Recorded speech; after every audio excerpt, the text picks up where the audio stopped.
하나님 말씀은 마태복음 25장 1절로 12절까지인데요. 중간에 생략하고 읽도록 하겠습니다. 그런데 천국은 마치 등을 들고 신랑을 맞으러 나간 열 처녀들과 같다 하리니 5절입니다. 신랑이 더디오므로 다 졸며 잘세 밤중에 소리가 나되 보라 신랑이로다 맞으러 나오라 하매 이에 그 처녀들이 다 일어나 등을 준비할세 미련한 자들이 슬기는 자들에게 이르되 우리 등불이 꺼져가니 너희 기름을 좀 나눠달라 하거늘 슬기는 자들이 대답하여 이르되 우리와 너희가 쓰기에 다 부족할까 하노니 차라리 파는 자들에게 가서 너희 쓸 것을 사라 하니 그들이 사러 간 사이에 신랑이 오므로 준비하였던 자들은 함께 혼인잔치들에 들어가고 문은 닫힌지라 그 후에 남은 처녀들이 와서 이르되 주여 주여 우리에게 열어주소서 대답하여 이르되 진실로 너희에게 이르노니 내가 너희를 알지 못하였노라 하였느니라.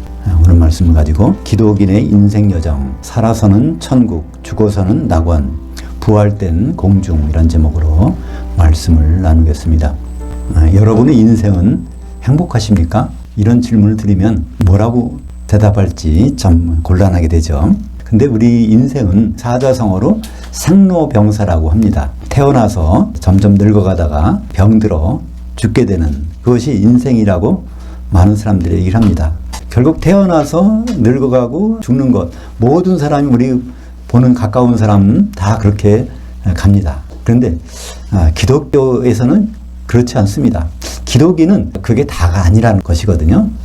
고린도전서 15장 19절이 그것을 증언합니다. 만일 그리스도 안에서 우리가 바라는 것이 다만 이 세상의 삶뿐이면 모든 사람 가운데 우리가 더욱 불쌍한 자이리라. 그러니까 이 세상에서 생로병사가 우리 인생의 끝이라면 기독교인들이 가장 불쌍하다는 거예요. 성경에 보면 죽음이란 무엇입니까? 부활하기 위한 하나의 관문입니다. 육신의 몸을 입고 있다가 영의 몸으로 입어야 되는데 그 과정에서 반드시 통과하는 것이 죽음의 형식이죠.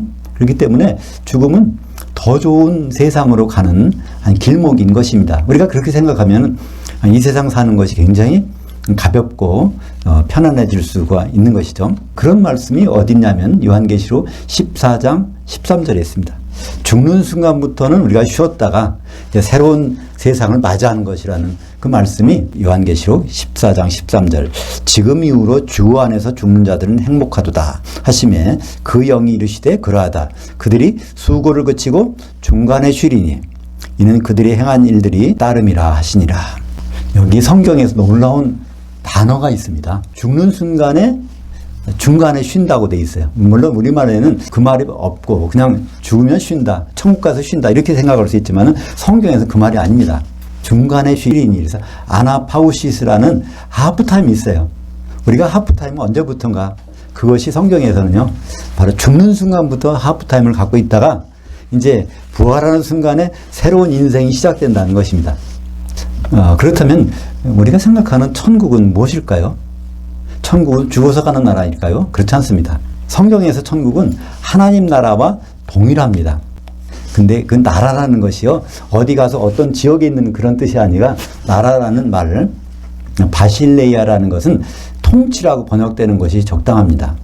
그러니까 하나님의 나라 그것은 하나님의 통치는 것이죠. 하나님은 여기 안 보이시지만 하나님 이 자리에 계실까요? 안 계실까요? 하나님 여기 이 자리에 계시니까 우리가 예배를 드리는 거 아닙니까? 하나님은 이곳에 계십니다. 그래서 이곳에서 계시기 때문에 하나님이 하시는 일은 하나님이 통치하시는 행위입니다. 마태복음 11장 12절에 보면 세례 요한의 때부터 지금까지 천국은 침노를 당하나니 침노하는 자가 빼앗느니라. 천국에 못 들어가는 사람도 있지만 천국에 들어가 있는 사람도 있다는 것입니다. 근데 천국은 가만히 앉아서 가서 들어가는 입장하는 것이 아니라 천국에 들어가려고 애써야 하나님 통치를 받으려고 애써야 그곳에 들어갈 수 있다는 것입니다. 그러니까 하나님이 통치라는 것은 바로 어떤 사람들이 받는가요? 바로 거듭난 사람들이. 우리 모든 사람은 영이 있지만 아담 때부터 영이 죽어 있습니다. 그래서 영이 살아나야 그때부터 하나님의 통치를 받게 되는 거죠. 그러니까 천국은 앞으로 갈 곳이 아닙니다. 절대로 그렇지 않아요. 많은 사람들은 죽으면 천국 가서 쉬겠다 이렇게 말하는데 심지어 목사님들도 그렇게 설교하시잖아요. 죽으면 천국 가서. 그러니까 장례식에서도 이분은 천국 가서 지금 쉬실 것입니다 이렇게 말하는데 예수님은 다른 말씀하세요. 예수님은 그렇게 절대로 그렇게 말씀 안 하셨어요.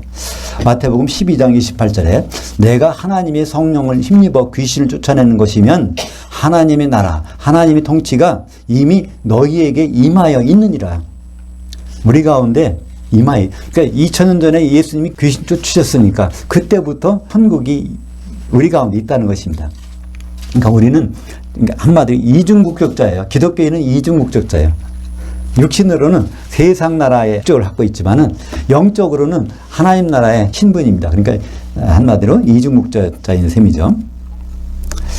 주기도문을 보면 그런 말이 있습니다. 하늘들에 계시는 우리 아버지여 이름이 거룩히 여기는 받으시오며 나라가 임하시오며 이렇게 하는데 그것도 그 나라가 임하시오며가 아니라 아버지의 통치가 임하게 해달라는 그런 기도입니다. 왜냐하면 주기도문을 가르쳐 주실 때는 제자들이 이미 거듭난 상태고 하나님 나라에 들어와 있는 상태예요. 그 하나님 나라에 들어와가지고 하나님 통치를 받으면서 하나님 나라가 임하게 해주세요. 말이 됩니까? 그것은 바로 하나님의 통치가 실행되기를 기도하는 것입니다. 천국 하나님 나라는 지금 실행되고 있는 거예요. 그걸 쉽게 어떻게 할 수 있을까요? 마태복음 13장에 보면 천국을 소개하는 7가지 말씀을 예수님께서 하고 계십니다. 거기 잘하는 말씀으로 뭐가 있죠? 씨 뿌렸는데 자고 일어나 보니까 거기 가라지가 나고 있어. 그건 누가 뿌렸냐 했더니 설명해 주십니다. 그 마귀가 악한 자가 가라지를 뿌렸다는 거예요. 그러니까 천국은 마귀가 있는 것이고 귀신이 있는 것이고 활동하는 것입니다.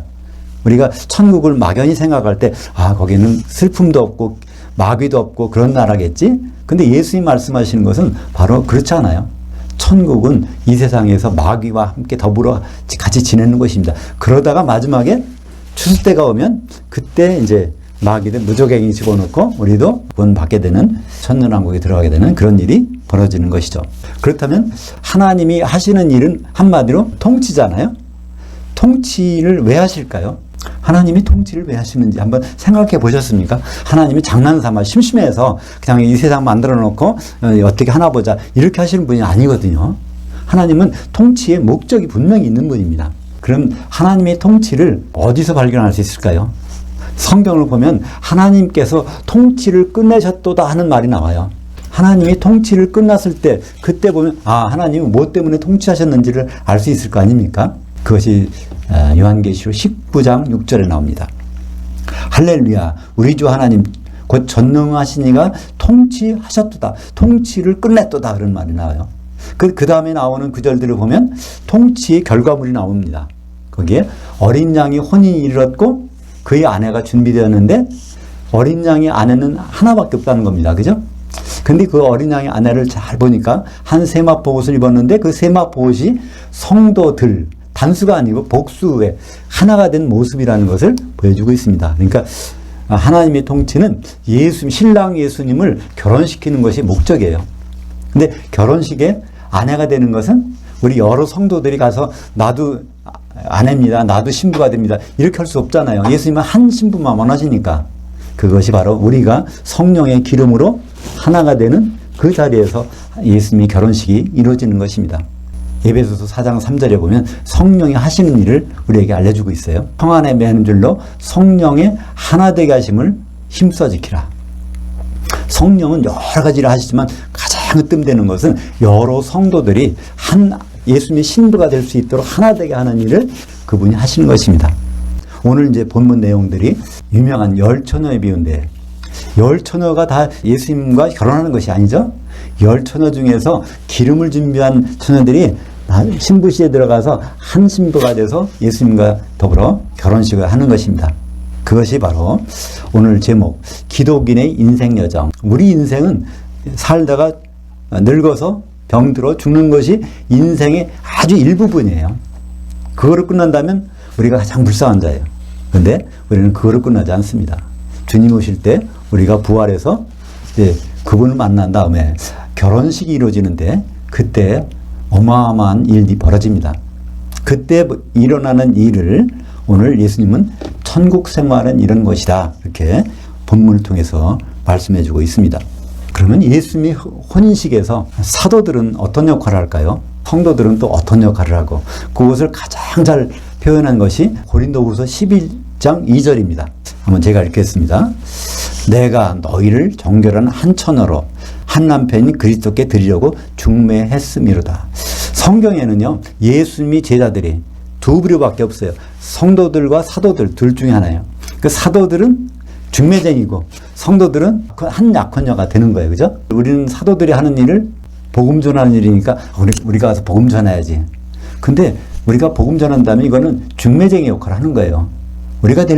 우리의 본분은 한 신부가 돼서 예수님과 혼인하는 거예요. 중매쟁이 입장에서는 그 상태에서 이게 결혼까지 갈 때 얼마나 조마조마하겠어요. 근데 그 심정이 바로 사도들의 심정입니다. 사도들은 뭘 남겨놨어요? 이 신약 성경을 남겨놨어요. 그러니까 모든 성도들이 신약 성경을 제대로 읽어가지고 결혼까지 꼴이 나는 거, 그것을 바라는 것이 사도들의 심정이고 또 예수님의 심정일 것입니다.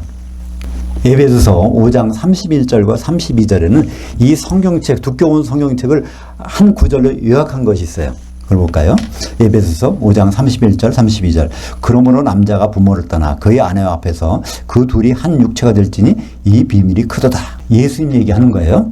나는 그리스도를 향하여와 교회를 향하여야 돼요. 말하노라. 그래서 그리스도와 교회가 결혼하는 건데 그리스도와 교회가 그냥 결혼할 수는 없어. 그죠? 교회가 아직 신부가 안 됐으니까. 그리스도도 아직 신랑이 안 됐어요. 예수 그리스도께서 신랑 되는 장면은 어디 나올까요? 그것이 바로 요한계시록 19장 7절에 나오거든요. 신랑 대신 어린 양이 거기서 나와. 그러니까 예수님은 독생자로 오셨다가 그 다음에 죽으셔서 마다들로 부활하셨다가 이제 그 셋째 놀러 가서 우리에게 성령을 보내주셨어. 성령의 기름으로 우리가 하나 되라고. 그러다가 준비가 다 될 것 같으면은 이제 신랑이 오실 거예요. 그죠? 그때 와서 이제 결혼식이 이루어지는데 그런 내용이 바로 에베소서 5장 31절과 32절 거기에 그리스도를 향하여 교회를 향하여 그때 전치사가 에이스라는 전치사예요. 그러니까 에이스라는 것은 미래의 어떤 모습을 나타냅니다. 그리스도를 향하여라는 말은 그리스도가 결국 어떻게 될까? 그러니까 예수님을 어떻게 생각하십니까? 앞으로 예수님 만날 때 예수님을 어떻게 생각하시고 기다리십니까? 예수님은 신랑의 모습으로 기다려야 됩니다. 그럼 교회를 향하여 교회가 과연 어떤 모습일까요? 우리가 많은 사람들이 모여있는데 이 교회의 모습은 한 신부가 되는 것입니다. 세마포옷을 입은. 그래서 에베소서 5장 32절에 그리스도와 교회에 대해서 말한다는 그렇게 돼 있는 것이 아니라 우리말 번역에는 그렇게 돼 있어요. 근데 그건 잘못된 번역입니다. 제대로 된 번역은 그리스도를 향하여와 그러니까 신랑과 교회를 향하여 그 신부 그것에 대해서 말하는 것이니라 이렇게 기록되어 있는 것입니다. 예수님은 우리에게 천국에 대해서 설명해 주셨는데 천국에 대한 설명이 몇 가지 나올까요? 성경에는 마태복음에만 천국이라는 단어가 나옵니다.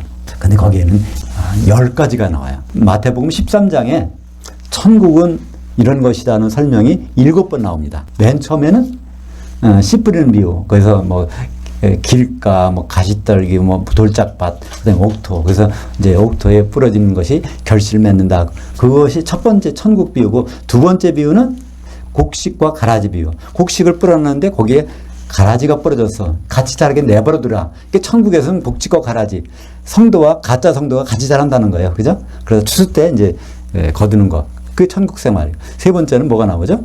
겨자씨. 겨자씨를 뿌렸는데 그걸 어디다 뿌렸냐면 채소밭에다 뿌려놨다는 거예요.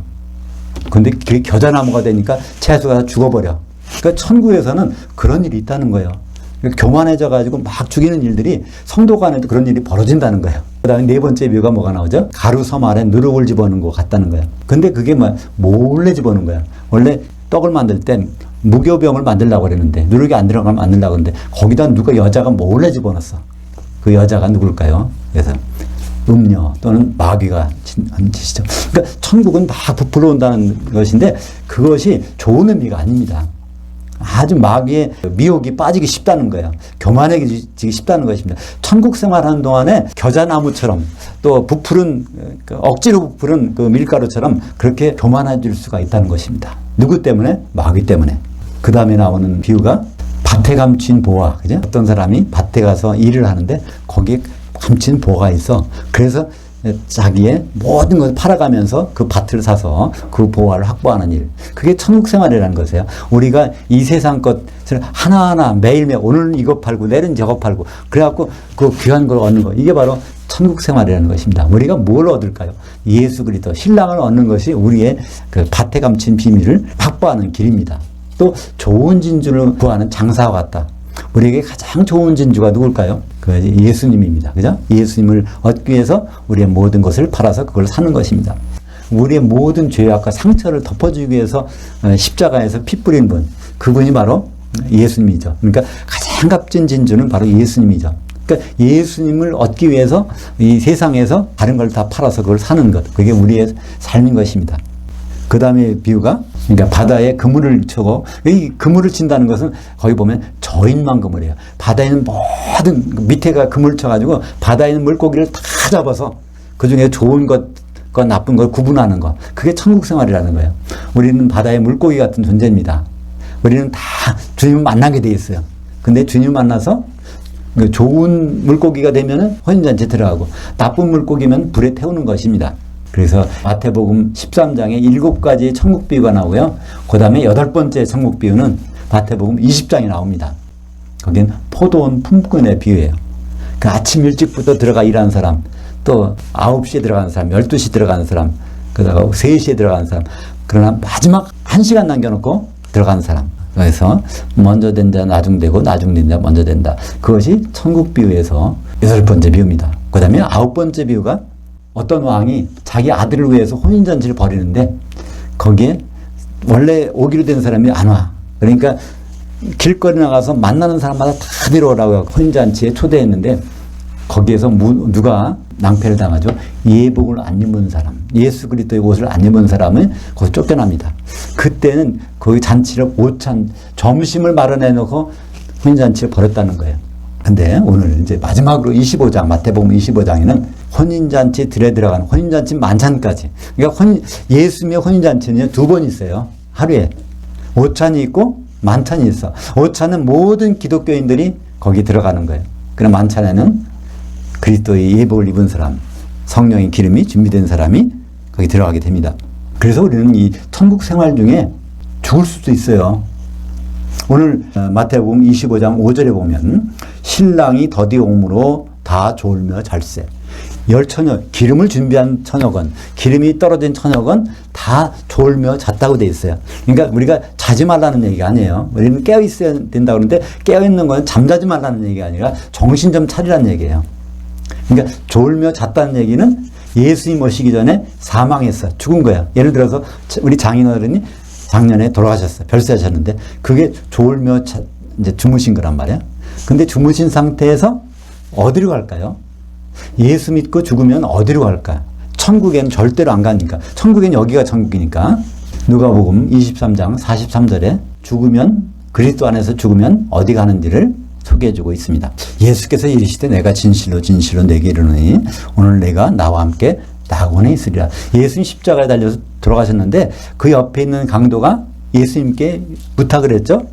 주님 나라가 임할 때 나를 좀 기억해 주세요. 그랬더니 예수님이 그랬어요. 십자가에서 그때까지 주님 나라 천년왕국이 올 때까지 기다릴 거 없다. 오늘 저녁에 나와 함께 어디 가냐? 낙원에 가 있겠다는 거예요. 그러니까 그리스도 안에서 죽으면 우리는 낙원에 가서 쉬게 됩니다. 근데 낙원이 어디 있는 장소일까요? 낙원이 셋째 하늘에 있을까요? 낙원이 어디 뭐 지하에 있을까? 공중에 있을까? 낙원이 어디 있는지를 알려주는 성경 말씀이 사도행전 2장 31절에 있습니다. 거기 보면 다윗이 그런 고백을 한 것이 있어요. 그리스도에 대해서 고백을 한 게 있는데 사도행전 2장 31절에 내가 미리 본 거로 그리스도의 부활을 말하되 그가 음부에 버림이 되지 않고 그의 육신이 썩음을 당하지 아니하시리라. 예수님이 십자가에서 죽으신 다음에 음부에 버려지지 않고 다시 썩음을 당치 않는다는 거예요. 근데 예수님이 강도를 데리고 간 곳은 낙원에 데리고 가는데 예수님은 음부에 가셨다는 거예요. 그래서 부활하셨다는 거예요. 그렇다면 우리는 어떻게 생각할 수 있을까요? 음부라는 큰 장소가 있는데 그 중에 특별한 것이 낙원입니다. 음부는 일반적으로 불신자가 죽으면 음부에 가 있는데 음부는 굉장히 넓은 곳이에요. 음부란 단어는 하데스라고 해서 보이지 않는 세계예요. 보이지 않는 것. 그러니까 우리가 보이는 세계하고 보이지 않는 세계가 있는데 보이지 않는 그 넓은 장소 중에서 특별히 낙원에 있다는 것입니다. 거기에 그리스도인들. 낙원이라는 뜻은 아주 즐겁다는 뜻이 아닙니다. 우리말 번역에는 즐거울 낙자라서 아주 좋은 곳, 낙원이면 거기 파라다이스는 좋은 곳인데, 원래 낙원이라는 단어는요, 파라네자, 페르시아 말이에요. 울타리가 쳐져 있는 정원이라는 뜻입니다. 어떤 일이 있을 때까지 그 일을 보존되고 있는 지역이에요. 쉽게 말하면 구치소와 같은 곳이에요. 아직 재판의 결과가 안 나왔어. 그동안에 재판을 제대로 받기 위해서는 구치소라는 곳에서 거기에서 보존되고 있다가 나중에 재판을 받으면 거기서 무죄를 받든지 유죄를 받든지 그 다음에 가는 것이 교도소나 형무소 아닙니까? 그 낙원이란 한마디로 사후 대기소, 보호받는 곳입니다. 예수님 만나기 전에 예수 믿던 사람들이 가 있는 곳을 성경에서는 낙원이라고 합니다.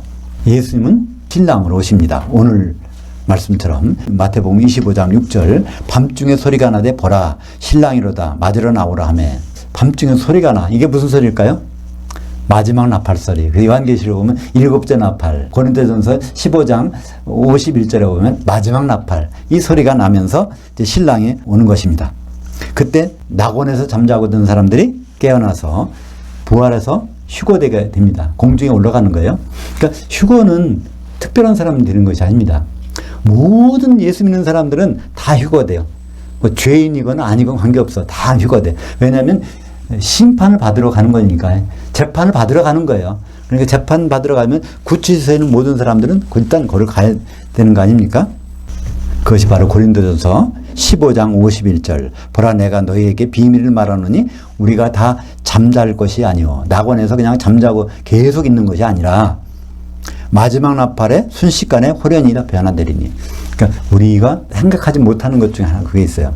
예수님 만날 때 어떻게 만날까? 내가 어떤 모습일까? 내가 멋있는 모습으로 만났으면. 그러니까 어떤 분들은 그래요. 내가 이렇게 늙어서 쭈글쭈글해서 예수님 만나면 안 되니까 젊을 때 딱 죽었으면 좋겠어. 그래갖고 아주 짱짱하게 예수님 만났으면 좋겠어. 근데 그거는 모르는 소리입니다. 우리는 이 육신의 몸으로는 예수님을 만나지 못합니다. 부활할 때는요, 영의 몸을 입어요. 그죠? 첫 번째로 영의 몸을 입은 사람이 누굽니까?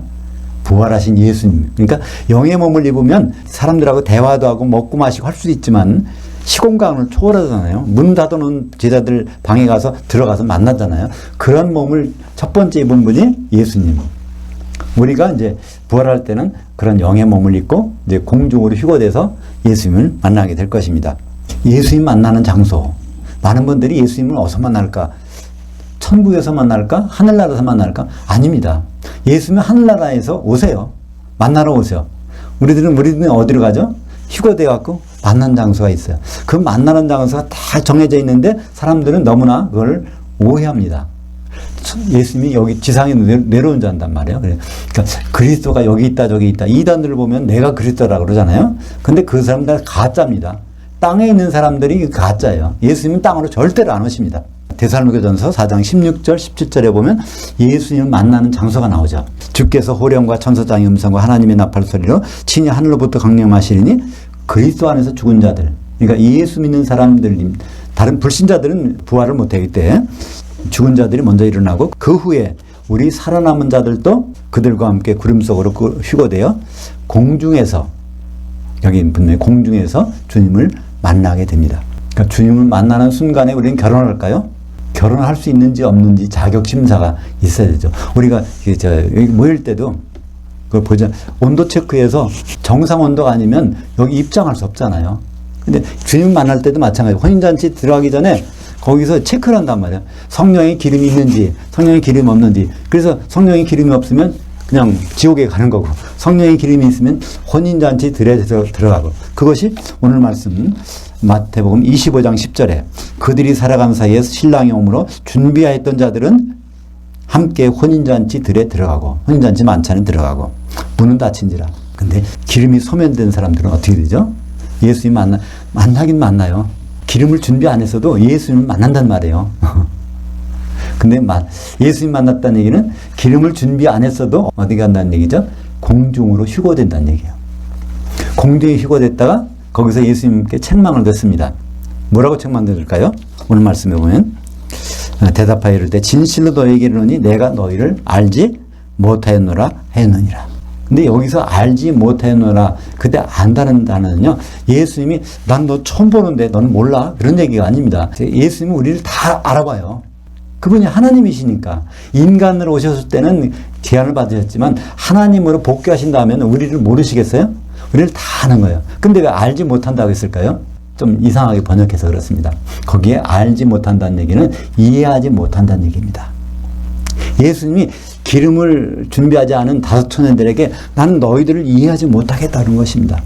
왜 이해하지 못하는 거죠? 중매쟁이를 통해서 결혼 준비를 시켜놨는데 중매쟁이 말을 안 듣고 이렇게 그냥 기름을 준비 안 했으니 너는 이해가 안 간다는 얘기입니다. 우리는 다시 한번 중매쟁이에 대해서 생각할 필요가 있어요. 중매쟁이가 사도들인데 사도들로 지금 만날 수는 없지만 중매쟁이 얘기를 들을 수가 있어요. 중매쟁이 얘기가 바로 신약 성경인 것입니다. 마태복음부터 요한계시록까지는 중매 매뉴얼이에요. 중매 매뉴얼. 그러니까 이 중매 매뉴얼을 가지고 전도하는 거 아닙니까? 신랑 예수님을 만나자고. 근데 그거를 소홀히 봤던 사람이 바로 기름을 준비하지 않은 5천년들이 되는 것입니다. 우리가 주님을 만날 때 주님을 만나는 현장 사진, 현장의 그림이 생생하게 기록되어 있는 데가 있어요. 성경에서. 그것이 요한계시록 1장 10절부터 13절까지입니다. 사도 요한이 영으로 공중에 올라가서 예수님이 오시고 7교회가 올라간 장면을 목격했어요. 그러니까 교회와 예수님이 만나는 장면이 바로 요한계시록 1장 13절에 그 촛대들 한가운데 인자 같은 이가 서셨어요. 그 촛대는 7교회들. 7교회 한가운데 예수님이 만나셨어요. 그런 다음에 혼인잔치가 벌어지는데 거기 7교회를 만나서 무슨 일이 벌어지죠? 그 중에서 혼인잔치 들어갈 자, 못 들어갈 자를 골라내는 일. 쉽게 말하면 이기는 자와 이기지 못한 자를 골라내는 일. 그게 벌어지는 것입니다. 그때 7교회들은 다른 데 보면 어떻게 표현되어 있을까요? 마태복음 19장 28절이 바로 요한계시록 1장 13절에 있는 그 장면입니다. 세상이 새롭게 되어 인자가 자기 영광의 보좌에 앉을 때 나를 따르는 너희도 12보좌에 앉아 이스라엘 12지파를 심판하리라. 그러니까 마태복음에서는 이스라엘 12지파라고 그러고 요한계시록에서는 7교회라고 그랬어요. 그런데 심판은 한 번밖에 없으니까 바로 7교회가 이스라엘 12지파고 영적인 유대인들, 성도들인 것입니다. 그때 주님을 만나서 무슨 일이 벌어질지는 고린도후서 5장 10절에 기록되어 있습니다. 이는 우리가 다 반드시 기독교인이면 반드시 공중에 올라가서 그리스도 심판대 앞에 나타나게 되어 각각 선악간에 그 몸을 통해서 행한 대로 받으려 함이라. 그러니까 선악간의 심판을 받아요. 우리가 예수 믿는데 선악간의 심판을 받는다는 거예요. 그 선과 악은 도덕적인 윤리가 아닙니다. 하나님의 좋으신 것과 하나님 나쁘신 것을 가지고 판단하시겠다는 거예요. 하나님이 가장 좋아하시는 것이 무엇이죠? 하나님이 통치에 협조한 것. 하나님이 가장 싫어하시는 건 뭘까요? 하나님이 통치에 거스르는 것. 근데 하나님의 통치의 작품이 뭡니까? 어린 양의 혼인이잖아요. 어린 양의 혼인을 위해서 교회 생활했느냐? 어린 양의 혼인에 관계없이 신앙생활을 했느냐? 그걸 가지고 우리를 심판하시겠다는 겁니다. 거기에서 이해될 사람은 아무도 없어요. 모든 사람은 그 심판을 받습니다. 어린 양의 혼인식에서 협조한 사람과 그렇지 않은 사람. 어린 양의 혼인식 협조를 하는 여부는 바로 성령의 기름이 준비되었는지 안 했는지 그것을 가리는 것입니다. 어린 양의 예수님의 혼인잔치는 오찬과 만찬으로 구분된다고 했죠. 마태복음 22장 9절 10절 보겠습니다. 네 거리에 가서 사람을 만나는 대로 혼인잔치에 청하여 오라 한데 종들이 길에 나가 악한 자들이나 선한 자들이나 만나는 대로 모두 데려오니 혼인잔치에 앉은 자들이 가득하더라. 그래서 이 혼인잔치, 오늘 마태복음 25장의 혼인잔치와 마태복음 22장의 혼인잔치는 같은 것입니다. 근데 마태복음 22장에는 오찬을 준비해가지고 거기 무조건 다 불러들이라는 거예요. 누가 선한 자와 악한 자, 하나님의 혼인에 참여한, 준비한 자와 그 혼인에 관계없는 자들을 다 불러 모으라는 겁니다. 그래서 예복 입은 사람을 안 입은 사람과 가려내는 것이죠. 그 선한 자와 악한 자의 구별 25장, 오늘 마태복음 25장 8절을 보겠습니다. 미련한 자들이 슬기는 자에게 이르되 우리 등불이 꺼져가니 너희 기름을 좀 나눠달라 하거늘. 그래서 기름이 소멸되는 자, 성령이 소멸된 자, 이게 악한 자죠. 그것을 유지하고 있는 자, 이것은 이기는 자입니다. 우리는 오늘 말씀을 통해서 뭘 발견합니까? 성도들은 육신을 가지고 천국 생활을 하고 있는 거예요. 그죠? 그 다음에 죽으면은 어디 갑니까? 장소를 이동해요. 어디로? 낙원 가서 거기서 하프타임 쉬고 있는 거예요. 그 다음에 이제 주님 오실 때는 또 장소를 옮겨야 돼. 그러니까 휴거된단 말이에요. 어디로? 공중으로. 그래서 우리는 천국에 있다가, 지금 여기가 천국입니다. 천국에 있다가 낙원에 갔다가 이제 공중으로 올라가는 거. 그게 우리의 인생 여정입니다. 근데 제일 중요한 것은 공중에 올라가서 우리가 휴거돼 가지고 그때 두 갈래 길이 있다는 것입니다. 혼인잔치에 들어가서 천년왕국에 들어가느냐, 그렇지 않으면 지옥에 들어가서 천년 동안 벌 받느냐, 그것이 갈라지는 것입니다. 결혼식에 가면 뭐가 있어요? 반드시 결혼식 시작하기 전에 신부실에 들어가서 신부가 준비되어야 결혼식이 됩니다. 그죠? 예수님도 그 말씀 하셨어요. 예수님이 결혼식 할 때 신부실이 있다는 거예요. 그것이 마태복음 9장 15절에 있습니다. 예수께서 그들에게 이르시되 신부실 아들들, 신부 대기실에 있는 하나님의 아들들이 신랑과 함께 있을 동안에, 이게 언제 신랑을 만나요? 공중에서 주의 날 만나죠. 슬퍼할 수 있느냐? 그러나 신랑을 빼앗길 날들이 이르니 그때는 금식할 것이니라. 그래서 마태복음 25장 열처녀의 비유는 그 결과가 25장 맨 마지막 절 46절에 나옵니다. 마태복음 25장 46절, 그들은 영벌에, 의인들은 영생에 들어가리라 하시니라. 여기에 우리말 번역은 영벌 영생인데, 이 영이라는 단어, 영원한이라는 단어는 원래는 한 시대예요. 아이오니오스라는 한 시대. 그러니까 한 시대는 천년이니까 천년 동안 지옥에서 벌 받느냐, 천년 동안 예수님과 더불어 같이 왕노릇 하느냐, 그것이 영벌 영생이라고 우리말은 번역되어 있습니다. 우리 성경은, 사랑하는 여러분, 생로병사, 이것은 우리 인생의 극히 일부분입니다. 우리가 태어나서 늙고 병들고 죽는 것, 그것은 반드시 통과하게 되어 있는데, 그것은 인생의 극히 일부분이에요. 천국에서 지내는 것, 그 시간입니다. 천국은 우리가 죽어서 가는 것이 아니라 생로병사하면서 무슨 일을 할까요? 인생의 다음 단계를 준비하는 것입니다. 오늘 제목처럼 살아서는 천국 생활, 죽어서는 낙원서 쉬고 있다가 부활 때는 반드시 공중으로 이끌려 올라갈 것입니다. 그러니까 성경에는 불신자가 지옥 간다는 얘기는 한 번도 없어요. 다 예수 믿는 사람들이 공중에 올라갔다가 성령의 기름이 준비 안 된 사람을 그 천년 동안 지옥에 가는 그런 것만이 기록이 되어 있습니다. 근데 예수님 만날 때 심판할 사람들은 누굴까요? 물론 예수님이 심판하시는데 그 옆에 제자들이 있어. 12제자가. 그죠? 마태복음 19장 28절에 있는 것처럼 그들에게 잘 보이면 우리 합격, 그들에게 못 보이면 불합격. 이것이 나눠져 있어요. 그게 바로 마태복음 25장 40절에 있습니다. 너희가 여기 내 형제들 중에 지극히 작은 자 하나에게 한 것이 곧 내게 한 것이니라. 이게 바로 여기 내 형제는 그리스도의 심판대. 그리스도 심판대인 여기라는 것은 거기에 있는 내 형제라는 건 12명이잖아요. 12명. 그러니까 12사도에게 잘 보이면 그 혼인잔치에 들어가서 천년왕국에 있고, 12사도에게 잘못 보이면 지옥에 들어가서 벌 받는다는 것입니다. 그게 바로 양과 염소가 가르는 기준이 그 12사도에게 어떻게 보이냐에 따라서 달려있는 것입니다. 근데 그것도 예수의 말씀은 아주 세밀해요. 12사도 중에서 지극히 작은 자 하나에게, 그러니까 12사도가 기록한 것이 신약 성경인데, 신약 성경의 아주 작은 부분도 세밀히 보지 않으면, 중매 메뉴를 보지 않으면 결혼식에 제대로 들어갈 수 없다는 겁니다. 신약에 있는 내용들을 자세히 꼼꼼하게 따져보는 것이 얼마나 중요한지 우리는 알 수 없습니다. 우리는 어차피 예수 믿은 사람들이에요. 예수 믿은 사람은 공중까지 올라가게 돼 있어. 근데 거기서 두 갈래 길이 있는데, 지옥 아니면 혼인잔치와 천년왕국이에요. 지옥 판결을 면하려면 우리가 어떻게 되죠? 답이 나와 있습니다. 마태복음 25장 40절. 여기 있는 내 형제 중 사도들의 말을 잘 알아들으면은 혼인잔치와 천년왕국, 사도들의 말을 잘 대접하지 않으면 바로 영벌에 들어간다고 되어 있습니다. 사도들의 말, 신약 성경에서 구체적으로 하는 말이 뭘까요? 사도들의 말은 딴 말이 없어요. 사도들은 누굽니까? 고린도후서 11장 2절에 중매쟁이라는 거예요. 중매쟁이 말을 잘 들으면 혼인잔치에 들어가서 천년왕국에 있는 거고요. 중매쟁이 말을 아주 한 부분이라도 어긋나면 이거는 실격이라는 것입니다. 중매쟁이가 우리에게 주는 말, 기름진비입니다. 성령의 기름진비.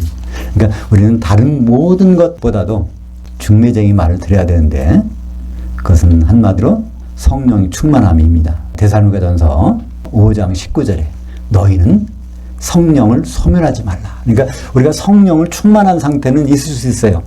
근데 더욱 중요한 것은요, 성령이 소멸되면 안 돼. 강물이 많이 있다가도 강물이 메마를 수가 있잖아요. 성령은 끊임없이 충만해야 돼. 오늘 충만하다고 해결되는 게 아니야. 성령의 기름진 비는 주님이 오실 때까지 충만한 그런 자리에 있어야 될 것입니다. 기도하겠습니다. 하나님 아버지, 감사합니다. 우리가 사는 인생, 생로병사는 일순간이고 우리가 낙원에서 쉬다가 주님을 만날 터인데 그때 공중에서 놀라운 일이 벌어지는 것을 오늘 다시 한번 생각했습니다. 우리가 그 공중에 올라갔다가 지옥에 떨어지지 않고 혼인잔치에 들어가서 천년 동안 주님과 더불어 왕노릇하는 그 길을 가기 원합니다. 주님이 우리에게 허락하신 성령을 풍성하게 준비하는 성도들이 될 수 있도록 인도하여 주시옵소서. 예수님의 이름으로 기도합니다. 아멘.